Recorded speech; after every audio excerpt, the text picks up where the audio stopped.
যে সর মারছে তার নামও জানি না কিতা, কিতা করে এটাও জানি না, তার বাড়ি কোন জায়গাতেও জানি না। তবে এটা প্রতিবাদ করা আমরা দরকার।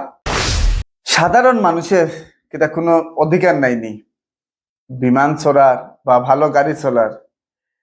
বিষয়টা হয়েছে গেছে কালকে, গেছে দিন যে ঘটনাটা ঘটছে বিমানও, ইন্ডিগো বিমানও যে মানুষের সাথে ঘটনা ঘটছে, তার কিতা পোশাক এই ধরনের তাহনে তার উপরে আক্রমণ হয়েছে, বা যে আক্রমণ করছেন তাই কিতা চশমা লাগাইল, ভালো কাপড় লাগাইছেন, গতিকে আর কিতা কোনো মানুষ চলতো না, না তাই শিক্ষিত সাধারণ মানুষ কিতা ইন্ডিগো বিমানও হন বা বুলেট ট্রেনও এগুলা জিনিসের চলবার কিতা অধিকার নাইনি, কিতার লেগে নাই? প্রথম প্রশ্ন। দ্বিতীয় নম্বর প্রশ্ন হইলে আমরা যারা সোশ্যাল মিডিয়ার মধ্যে কাজ করি, প্রত্যেকটা মানুষের কাছে আমি অনুরোধ করবো যে এই যে মানুষটার উপরে, অর্থাৎ যেভাবে মানসিকভাবে অত্যাচার করা হয়েছে, এটা সঠিক বিচার লাগে। বিচার পাইতে গিয়ে আমরা একমাত্র জায়গা আছে, যেটা হইলে প্ল্যাটফর্ম আছে, হইলে ফেসবুক এবং সোশ্যাল মিডিয়া। যারা সোশ্যাল মিডিয়ায় কাজ করেন তারা কাছে বিনীতভাবে আমি হাত জোর করে অনুরোধ করবো, আবারও হাত জোর করে অনুরোধ করবো, সোশ্যাল মিডিয়ার মাধ্যমে আপনারা এই কথাটা তুলুন। এই মানুষটা যে সর মারছে, এই মানুষটার নাম জানি না, অ্যাড্রেস জানি না, কিতা করে এটা জানি না, কিন্তু আমি একটা জিনিস জানি, যে মানুষটারে সর মারা হইছে এই মানুষটার ড্রেস দেখে আমি খুঁজান না। অতএব এইসব মানুষ কি তার ফ্লাইটও বা কাপড় একটু অন্য ধরনের কাপড় পরছে বা একটু কম দামে কাপড় পরছে, এটার লিগে তার উপরে থাপ্পড়টা মারা হয়েছে, কিতার লেগে থাপ্পড় মারা হইতো, এটা হলো প্রথম কথা। এবং এই যে মানুষটার অ্যাড্রেস, যে মানুষটা থাপ্পড় খাইছে এই মানুষটার বাড়ি হইল কাছাড় জেলার খাটিগড়াত। আমি ঠিকমতো উপস্থাপন করতাম পারি কিনা বুঝিয়েন না, কিন্তু কথা গেছে তার বাড়ি হইল খাটিগড়াত। কিন্তু যে মানুষটা থাপ্পড় মারছে তারা তো দেখে লাগছে না যে কোনো ভদ্র পরিবারের ছেলে,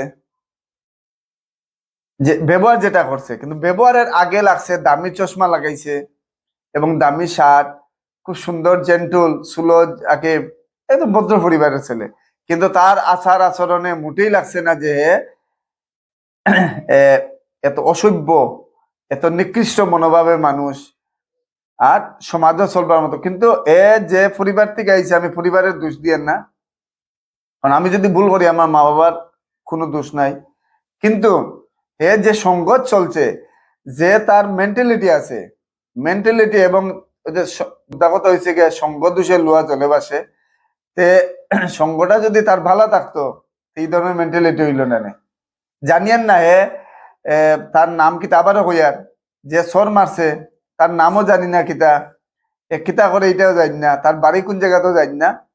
তবে এটা প্রতিবাদ করা আমরা দরকার, কমসে কম তার লাগিয়া, তার মতো নিকৃষ্ট মানুষের লাগিয়া প্রতিবাদ করা দরকার। এবং আমি সরকারের কাছে, প্রশাসনের কাছে অনুরোধ রাখি তাদের দৃষ্টান্তমূলক শাস্তি দাও, আর তারে কমসে কম কোনো ট্রেনও যেন এই চশমা যেটা সর মারছে যে মানুষটা, তারা যেন ট্রেন থেকে লইয়া কোনো ধরনের কিছু যেন আর কি জার্নি করতে পারে না, একমাত্র বাসে যাও, ট্রাকে যাও, সুপারও আগে যাওয়ার কোনো অধিকার নাই তার।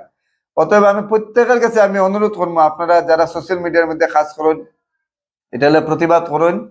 আর যারে সর মারা হয়েছে, সর মারার পরে তার সারা জিন্দগিটা বলতো না, এবং তার কতটুকু আত্মসম্মান লাগছে আমি নিজে বুঝি।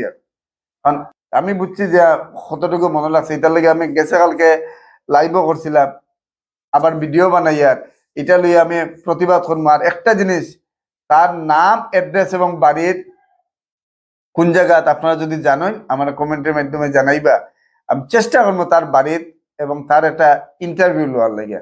তার মানসিকতা, তার নিকৃষ্ট মানসিকতা, তার ছাড় চলন, তার কাছে লাগছে মনে হয় এই যে যারে সন মারছে তার একটু খাপড় একটু পাঞ্জাবিও লাগাইল, গতিকে ওই ওই ধরনের হইতে পারে। তো যাই হোক, আমি এটা উচিত বিচার হইতে, গতিকে আমি ভিডিও বানাইছি, আরো বানাইমু, সঙ্গে থাকবা।